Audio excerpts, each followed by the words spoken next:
All right, we are valuing the stock in Microsoft using hypothetical numbers. And what we're showing here is we are showing a price in 4 years. So P4 is equal to $16.95. And then we know that the required return here is 23%. And we know that D1 through D4, because it says for the next 4 years, you're going to receive that, right? That is equal to $3.29. Okay, now as shown in the previous videos with the discount dividend model, is that we are going to put in our price today is equal to the dividend in each of the time periods, okay? And then we also have to add on to that the price in the last time period, okay? So we have here is that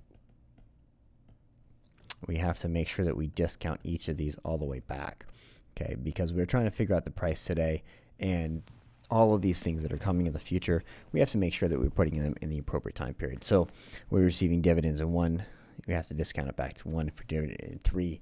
It has to get discounted back 3 time periods. Remember, even P4, that's a price we're going to receive in 4 years.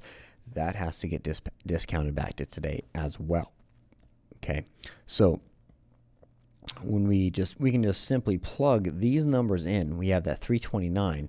That's the dividend that we are receiving in all of the time periods here. Okay, and then that is discounted by 23%.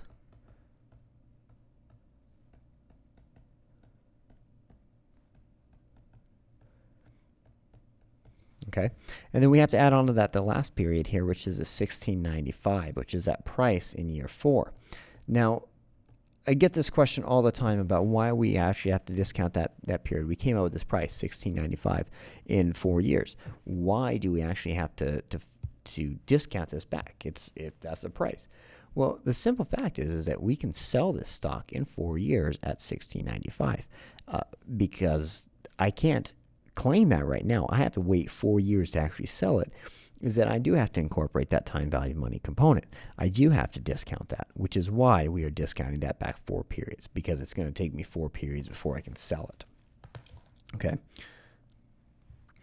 Okay, so what we have to do is we have to plug all the stuff in, and remember that these are all fixed payments. Okay, they're all the same. Every single one of them is exactly the same. This one out here is a lump sum.